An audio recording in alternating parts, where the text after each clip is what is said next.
हर खेल एक कहानी है और कुछ कहानियाँ अमर हो जाती है। तो आज हम बात करने वाले हैं एक ऐसी ही कहानी की जिसने लगभग एक हारी हुई टीम को और हार मान चुकी हुई टीम को वापस से खड़ा किया और लड़ने पर मजबूर किया। बात है 2001 की India versus Australia border Gavaskar trophy की। स्टीव वॉक की ऑस्ट्रेलिया उस वक्त तक एक अजय सेना थी।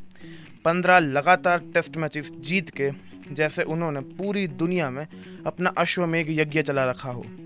हर देश में जाकर हर टीम को हराकर वो अपना विजय रथ लेकर भारत आए थे और पहला मैच वानखेड़े ये जीत के उन्होंने साबित कर दिया कि ये रथ रुकने वाला नहीं है। पर कोलकाता के ईडन गार्डन्स में लिखी जानी थी क्रिकेट की ऐसी महाकथा जो क्रिकेट के इतिहास का एक अमर अध्याय बन जाया। 11 मार्च 2001 ईडन गार्डन्स कोलकाता। ऑस्ट्रेलिया ने टॉस जीत के पहले बैटिंग चुनी और शुरुआत वहीं से की जहां पे वानखेड़े में छोड़ा था। मैथ्यू हेडन और कप्तान वॉग ने बहुत ही बढ़िया बल्लेबाजी का प्रदर्शन किया और उन दोनों की बहुत अच्छी पारी की बदौलत ऑस्ट्रेलिया ने 445 रनों का पहाड़ खड़ा किया। उस फर्स्ट इनिंग्स में भारत के लिए सिर्फ एक पॉजिटिव, वो थे हरभजन सिंह के 7 विकेट्स। भज्जी ने उस इनिंग्स में अपने करियर की पहली हैट्रिक ली थी। अब बारी थी टीम इंडिया की। 445 के एवरेस्ट के सामने इंडियन बैटिंग कैंप से बाहर ही नहीं निकल पाई, मगर वीवीएस लक्ष्मण के फाइटिंग 59 रन्स की बदौलत इंडिया 171 रन्स तक पहुंची। अभी भी 274 रन से पीछे थी। लगभग मैच हाथ से निकल गया था। स्टीव वॉग ने अपना वर्चस्व साबित करने के लिए इंडिया को फॉलो ऑन दिया। उस पॉइंट तक सिर्फ ऐसा 3 ही बार हुआ था जब किसी टीम ने फॉलो ऑन लेकर मैच जीता हो।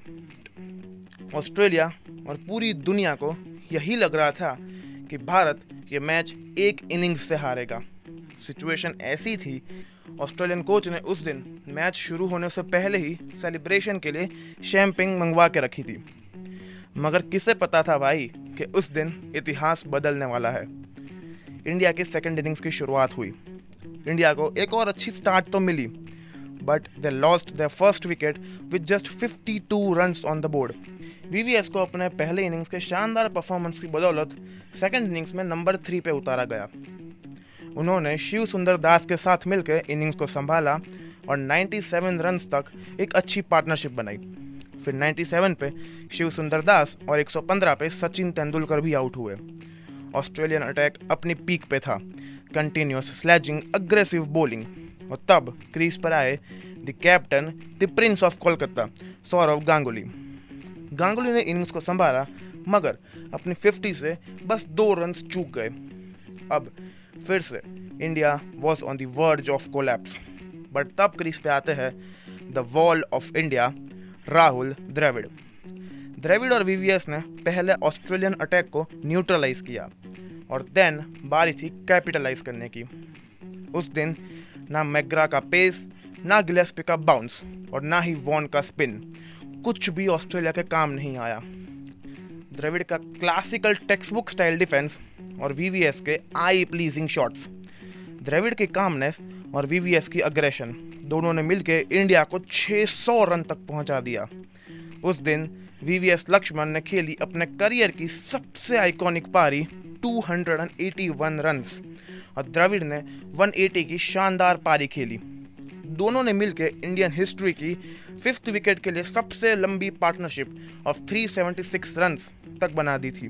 वीवीएस ने इंडियन हिस्ट्री का हाईएस्ट इंडिविजुअल टेस्ट स्कोर बनाया और द्रविड़ और वीवीएस ने मिलकर एक हारे हुए मैच में ऐसा कमबैक किया कि ये game one of the greatest comebacks में काउंट होता है। द्रविड़ और वीवीएस की बदौलत जहां ऑस्ट्रेलिया ये सोच रही थी कि अब तो मैच खत्म है भाई, हमारे लिए बस फॉर्मेलिटीज बची हुई है, वहां पे उनको 384 रनों का टारगेट मिला। इंडियन पिचेस में 4th इनिंग्स में 300 रन का टारगेट, ये कोई हलवा थोड़ी है भाई। लास्ट इनिंग्स में भज्जी ने अपने 6 विकेट हॉल की बदौलत ना सिर्फ इंडिया को वो मैच जिताया बल्कि ऑस्ट्रेलिया का विजय रथ भी रोका। और उस जीत के बाद चेन्नई टेस्ट में इंडिया ने जीत के साथ सीरीज को अपने नाम किया। ईडन गार्डन्स का ये टेस्ट सिर्फ एक टेस्ट जीत नहीं थी बल्कि इंडियन टीम का पुनर्जन्म था।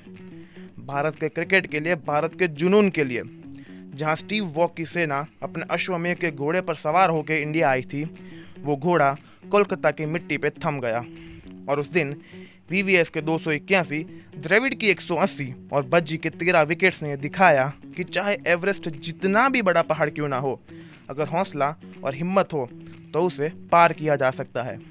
और इसी वजह से ये 2001 का ईडन टेस्ट हमेशा के लिए याद रखा जाएगा, एक ऐसा अध्याय जो सिर्फ जीत नहीं, एक इतिहास था। तो ये थी कहानी एक ग्रेटेस्ट एवर कमबैक मैच की। मिलते हैं अगले एपिसोड में ऐसी ही शानदार मैचेस की कहानी के साथ। तब तक इंस्पायर रहिए, अपने सपने पूरे कीजिए और जिंदगी के गेम को दिल से खेलते रहिए। Good bye.